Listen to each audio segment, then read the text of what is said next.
Ayan, ito po yung ano, over Paul Butaal ng Tagaytay. It is 1.9 hectares. Ang ganda po niya.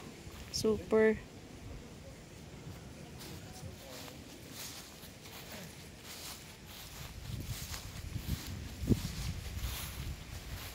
Super ganda. Ayan. Buti may ganito, malilim. Ano? Ganda po dito. Kunin nyo na to. Very beautiful. Some more fruit trees around.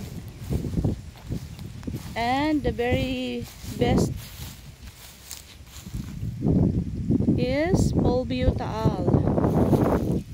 So beautiful.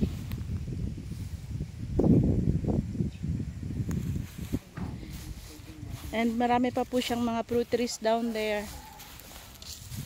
Yeah. 1.9 hectares.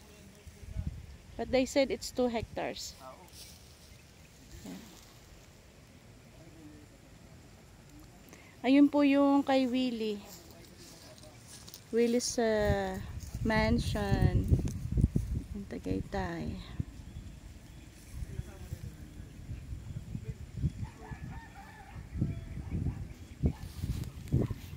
So beautiful po.